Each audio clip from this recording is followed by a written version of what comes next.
आता आपल्या आवडत्या मालिकेचे संपूर्ण भाग मालिका प्रसारित झाल्यानंतर लगेचच पाहू शकता फक्त सन नेक्स्ट वर. भारतातील प्रेक्षकांसाठी मोफत सेवा. सारखं असं वाटत होतं की तुम्ही संकटात आहात. मनातल्या मनात देवी आईला धावा करत होते मी आणि तिचीच कृपा म्हणायची तुम्ही सुखरूप आहात. त्या काकांची नका काळजी करू, ते होतील लवकर बरे. देवी आई त्या काकांना लवकर बरं कर, त्यांना सुखरूप त्यांच्या माणसात परत पाठव. स्वानंदी, ओळख ना पाळक तिराईत माणसाबद्दल किती मनापासून सहज प्रार्थना केली ना तुम्ही. माझ्यासाठी तुम्ही दोघेही ग्रेट आहात यार. म्हणजे बघ ना स्वानंदी, ज्या माणसाला आपण ओळखतही नाही त्या माणसासाठी देवी आईकडे तू प्रार्थना करतेस. आणि म्हणी तू स्वतःच्या आयुष्यात इतकं काही घडत असताना ते सगळं बाजूला ठेवून, ते सगळं विसरून त्या माणसाला मदत करायला धावलास.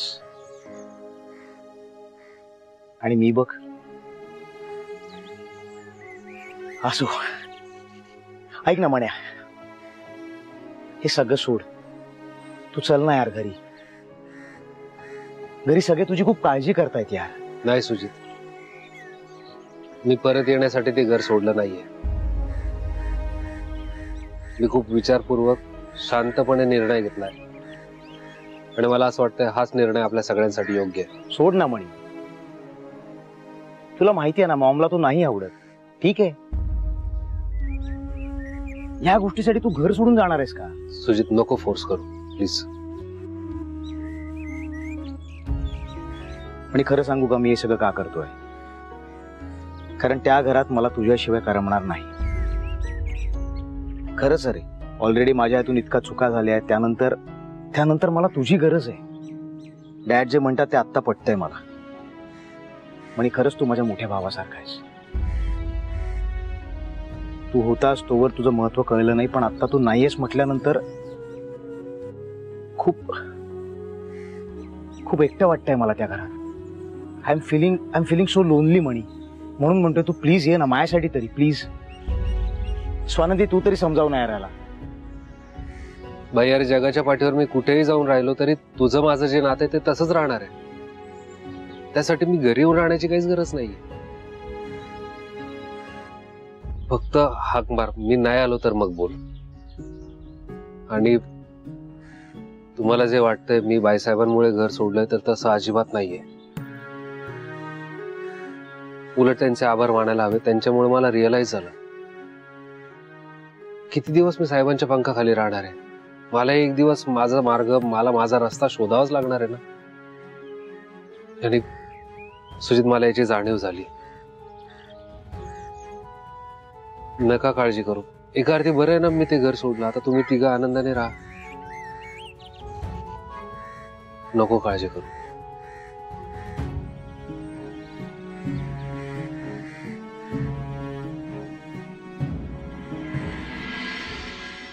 साहेब, मणी सर ठीक आहेत ना? नाही म्हणजे त्यांच्याशी कॉन्टॅक्ट होत नाही असं कळलं. साहेब तुम्ही काय टेन्शन घेऊ नका, तुम्ही सांगा फक्त. लगेच पोरं पाठवतो आणि तासाभरात मणी सरांना शोधून काढतो. नाही नाही, त्याची काही गरज नाहीये. मणी ठीक आहे, फक्त जरा तब्येत बरी नाही एवढंच. बरं तुम्ही जा कामाला लागा. बरं ठीक आहे साहेब.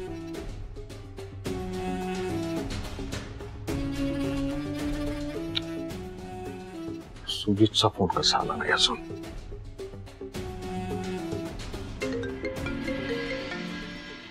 डॅड. हा डॅड. हा सुजितराव, मणी सापडला का? डॅड, मणी आहे माझ्यासोबत. अरे अरे, कुठे सापडला? कसा आहे तो? काय करतोय? आणि कोणाचाच फोन कसा काय उचलत नव्हता? डॅड मला म्हणजे आम्ही त्याला शोधत होतो तेव्हा एक ऍक्सिडेंट झाला होता. ज्या माणसाचा ऍक्सिडेंट झाला होता मणी त्याची मदत करत होता. कदाचित त्या गडबडीत होता म्हणून त्यानं आपला फोन उचलला नाही. डॅड, तो सुखरूप आहे, काळजी करू नका, माझ्यासोबत आहे. अरे काळजी करू नका काय? त्याला ताबडतोब आपल्या घरी घेऊन ये.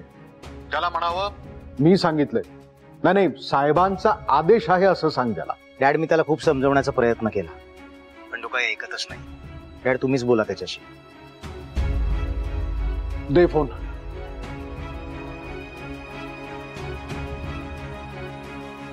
हॅलो साहेब. अरे काय मणी, कुठे होतास तू? अरे किती शोधलं तुला, किती फोन केले आणि फोन का उचलत नव्हतास? हे बघ, तू ताबडतोब घरी ये बरं. हे बघ, असं डोक्यात राग घालून घेणं हे बरं नाही. आत्तापर्यंत हे सगळं सुजितला सांगत होतो, आता तुला सांगायची वेळ आली आहे. ये बरं घरी. सॉरी साहेब, पण मी घरी परत येऊ शकत नाही. म्हणजे तुमच्याबद्दलचा जो आदर आहे तो कायम तसाच राहील, पण मला माफ करा, मी घरी नाही येऊ शकणार. अरे पण असं का? कारण घरी परत आलो तर माझा उरला सुरला स्वाभिमान पण गमावून बसेन मी. अरे बापाच्या पुढे कसला आलाय स्वाभिमान? आणि तुला माहिती आहे ना, सुजित आणि तुझ्यामध्ये मी कधीही फरक केलेला नाहीये. अरे मग स्वाभिमान काय आणि कसलं काय घेऊन बसलायस तू? अरे घर म्हटलं की ह्या गोष्टी व्हायच्याच. साहेब, तुम्ही लहानपणापासून मला मुलासारखं वागवलंय, मायेने वागवलंय, पण साहेब मॅडमचंही बरोबर आहे. तुम्ही त्यांचीही बाजू समजून घ्या साहेब. मला घरी येण्याचा आग्रह करू नका प्लीज.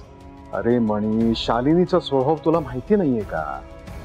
अरे दुर्लक्ष करायचं नाही साहेब, माझ्यामुळे जेवढे क्लेश झाले तेवढे पुरे आता खूप आहेत. सतत माझ्यामुळे वाद भांडण इतका महत्वाचा नाहीये साहेब मी. आता तुम्ही तिघांनी आनंदात राहायला हवं आणि माझी नका काळजी करू, मी नीट राहील.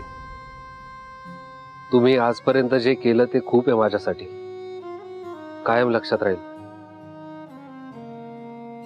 पण प्लीज, मी घरी नाही येऊ शकत. मी जर परत आलो तर प्रॉब्लेम्सच होतील. तेव्हा काही काळासाठी मला जरा एकटं वेगळं राहू द्या प्लीज. ठीक आहे, तुझा हट्टच असेल तर होऊ दे तुझ्या मनासारखा. तुझ्या स्वाभिमानाच्या आड मी काही येणार नाही. पण एक गोष्ट लक्षात ठेव, मी फार काळ तुला बाहेर राहू देणार नाही. तुला मी घरी घेऊन येईन, कारण हे घर हेच तुझं कुटुंब आहे.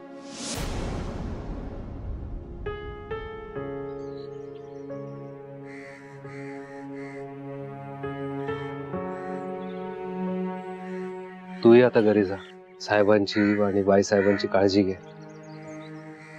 त्या घरात तुम्ही तिघांनी राहावं, आनंदाने राहावं हे बाईसाहेबांचं स्वप्न होतं आणि त्यात त्या काही चुकीच्या वागल्या नाही. तर फायनली ते स्वप्न पूर्ण होत आहे. मी बोचरा गाठवतो, पण तुम्ही आनंदाने राहा. आणि साहेबांना सांग, माझी काळजी घेण्याइतपत मी मोठा झालो आहे. साहेबांना सांग, मणी मोडेल इतका कमकुवत नाहीये. त्यांनी दिलेले संस्कार कायम राहतील माझ्याबरोबर. ठीक आहे Mani, I can understand your pain. पण मणी एक सांगू, माझ्या आयुष्यात हे जे काही झाल्यानंतर मी खूप एकटा पडलो यार. तुझी गरज आहे मला. ठीक आहे, मी आग्रह धरणार नाही तू परत ये, पण तू कुठे चाललायस, काय करतोयस, कुठे राहणार आहेस, हे सगळे डिटेल्स प्लीज मला दे. तुला काहीही लागलं, कितीही पैसे लागले तरी मी आहे. मला बिंदास सांग. आणि एक गोष्ट कायम लक्षात ठेव बाई, तू फक्त घरापासून लांब चाललायस, माझ्यापासून किंवा डॅड पासून नाही. तू हमेशा इधर रहेगा.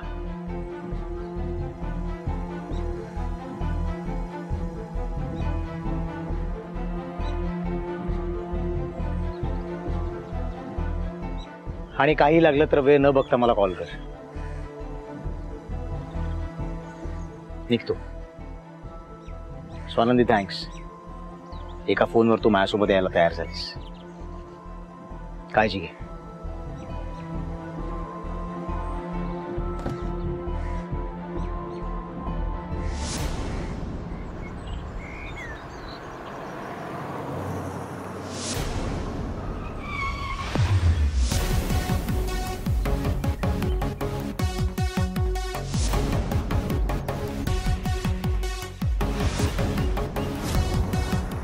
तुम्ही सुद्धा जा आता. आणि तुम्ही कुठे जाणार? मी बघेन, करेन काहीतरी. हॉटेलवर जाईल राहायला. तुम्ही नका काळजी करू. हॉटेलवर? आणि असं उपऱ्यासारखं किती दिवस राहणार मनी सर? मला काही माहित नाही, तुम्ही चला माझ्यासोबत. तुमच्या सोबत? हम्म. कुठे हॉस्टेलला? हो, वेडे आहात का? तुम्ही वेडी म्हणा नाही तर काही बी म्हणा, तुम्ही माझ्यासोबत चला. मी तुमचं काही बी ऐकून घेणार नाही. स्वानंदी अहो, ऐका माझं. तिथे काय? मी तुमचं काही बी ऐकून घेणार नाही. तुम्ही माझ्यासोबत हॉस्टेलवर चला.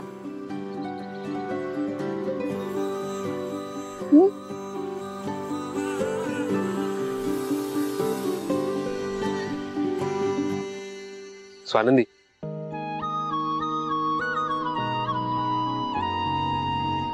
ऐका ना, हे लेडीज हॉस्टेल आहे. मी इथे येणं योग्य नाहीये. त्यात काय झालं म्हणे सर? वॉर्डन मॅडम सकट सगळेजण तुम्हाला ओळखतात की. तुम्ही काही बी टेन्शन घेऊ नका. हे तुमच्या घरासारखंच आहे ना. पण ऐका माझं, मला बरोबर वाटत नाहीये. प्लीज. मणी सर, माझ्या सकट सगळ्या मुलींचा विश्वास आहे तुमच्यावर. तुम्ही खरंच नका टेन्शन घेऊ. चला बरं. स्वानंदी, चला. स्वानंदी, मी नाही ऐकणार तुमचं. चला. ऐका ना.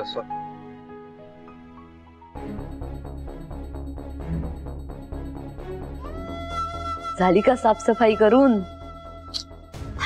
मॅम बास ना, बास. उलटा टी शर्ट. मॅम काय तर याच्यामुळे साफसफाई करायला लागलीये. मी दमले आता. बास, खरंच बास, बास. पण मला मजा आली. मस्करी करतीये ग. Cheer up cheer up. माझ्याकडे एक कमाल न्यूज. काय? फायनली शालिनी सरपोतदार माझ्या ट्रॅप मध्ये अडकल्या. अरे वा. ही गावंढळ स्वानंदी आली आणि त्यांना कळलं की संचिताच आपल्या क्लासची. शिखा, आता तू बघ, या सगळ्यांना मी माझ्या तालावर कशी नाचवते ते. पण संचिता मॅम, याला काय अर्थ आहे? म्हणजे स्वानंदी नको म्हणून तुम्ही, तर तुम्ही हवात म्हणून तुम्ही असताना तर काहीतरी बात होती. मूर्ख आहेस? Sorry sorry. मला इतकंच म्हणायचंय, स्वानंदी आली आणि माझी वाट क्लिअर झाली. बाग जाऊ दे, तुला नाही कळणार. सोड ग तू. तसंही तुझा छोटा मेंदू आहे ना. मॅम बर ठीक आहे. बरं बरं बरं बरं. माझ्याकडे आणखी एक न्यूज आहे. काय? सुजित माझ्याशी हल्ली जरा चांगलं वागतोय. काय? म्हणजे माझ्याशी बोलतो, माझं ऐकतो, मला नोटीस करतो. हा आता सगळंच नाही ऐकत, पण कधी कधी ऐकतो. ऐकतो हे महत्वाचं आहे ना. सुजित.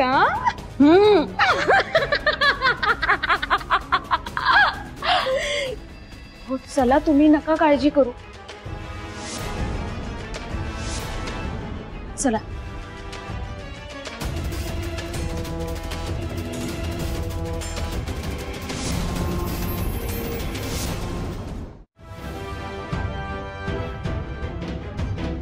संचिता मॅम, हा हिरो इथे काय करतोय? आणि गावठी याचा असा हक्काने हात धरून नेते तरी कुठे? संचिता मॅम, काहीतरी मॅटर दिसतोय. हा, एक मिनिट. तुम्ही मला सांगितलं होतं की हा मणी सरपोतदारांचं घर सोडून निघाला आणि त्याचा पत्ता वगैरे साफ झाला. मग हे काय? संचिता मॅम, हा हिरो आता वुमन्स हॉस्टेल मध्ये राहणार आहे का? काय? तसं जर असेल तर आपणही बघूया मणी इथे कसा राहतोय ते. कृष्णा, मणीला सांभाळ. आई बाबा विनाचं पोर आहे ते. मला माहिती आहे त्याच्यासाठी कोणीही प्रार्थना करणार नाही. मी मागणं मागते, त्याचं रक्षण कर.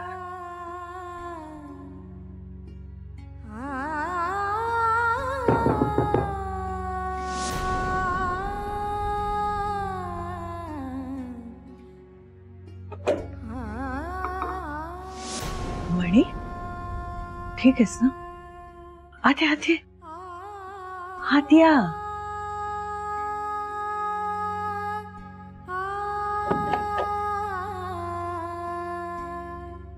काय रे, हे काय वागणं झालं? इतक्या बेजबाबदारपणाने तू कसा वागू शकतोस? तू न सांगता कुठे गेला होतास? आम्हाला कसं कळणार? तुला काय झालं असतं तर? ते तरी काय करणार होते मॅडम. लहानपणापासून ते ज्या घरात वाढले, आपलं घर, आपली माणसं, आपली नाती, म्हणून ज्यांना जवळ केलं त्यांनीच असं लाथाडल्यावर कुठे जाणार होते ते? म्हणजे मनीष सरांनी घर सोडलं. काय? म्हणजे त्यांना घर सोडायला लावलं गेलं आणि असं डोक्यावरचं छप्पर गेलं ना की मला विचारा कसं वाटतं. या अफाट दुनियेत आपण एकटं पडतो मॅडम. मला कल्पना आहे, या अफाट दुनियेत जेव्हा आपण एकटे पडतो तेव्हा सगळं किती अवघड होऊन राहतं. म्हणूनच आज मी तुम्हाला एक जगावेगळी विनंती करणार आहे. मॅडम, मला माहिती आहे हे लेडीज हॉस्टेल आहे, इथे पुरुषांना परवानगी नाही, पण मनीष सरांना आता आपल्या माणसांची, आपल्या आधाराची जास्त गरज आहे. ते हॉटेलवर राहू शकत नाही अशातला भाग नाही, पण मला असं वाटतंय की अशा अवस्थेत त्यांनी एकटं राहू नये. म्हणून प्लीज तुम्ही त्यांना इथं हॉस्टेलवर राहू द्याल?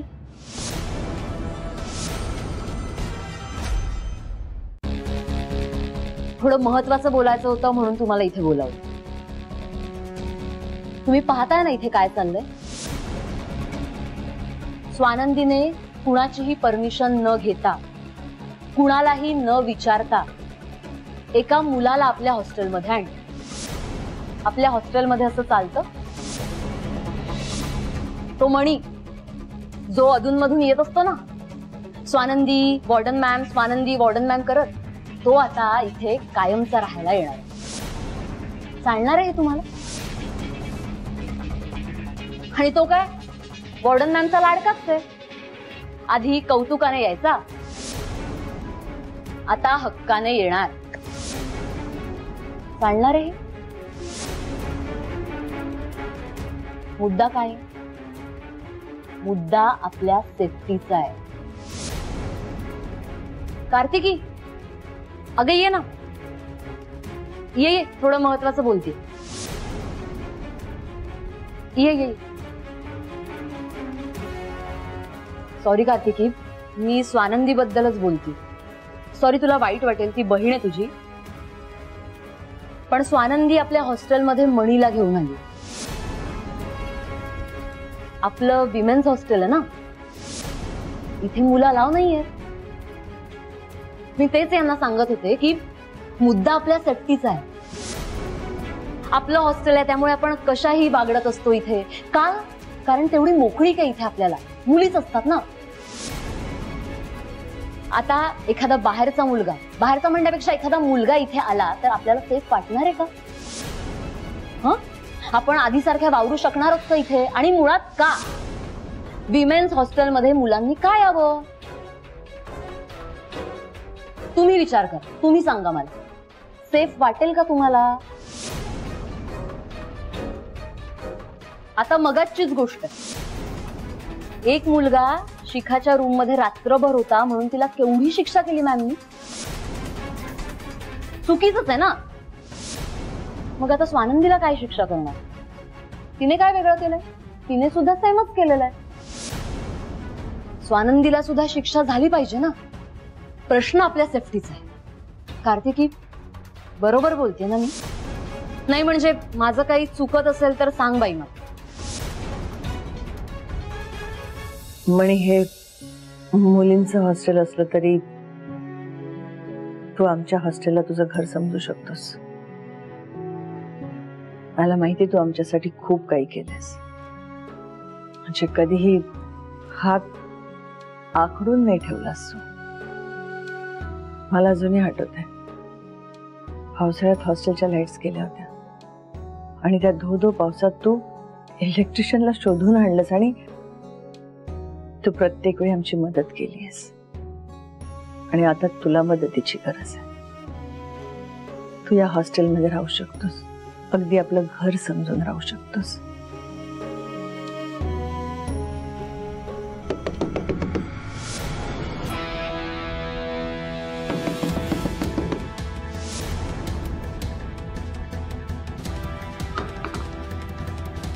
काय कसला गोंधळ? मॅडम हे सगळं काय चाललंय? तुम्ही ह्या मणीला आपल्या हॉस्टेलमध्ये राहायची परवानगी देताय की काय? आता हे बसतं का आपल्या हॉस्टेलच्या नियमात मॅडम? आणि मॅम, असं कुणीही आपल्या हॉस्टेलमध्ये राहू शकतं का? एक्झॅक्टली. नाही म्हणजे हे विमेन्स हॉस्टेल आहे ना, आणि तुम्हीच म्हणता इथे मुलं अलाव नाहीये.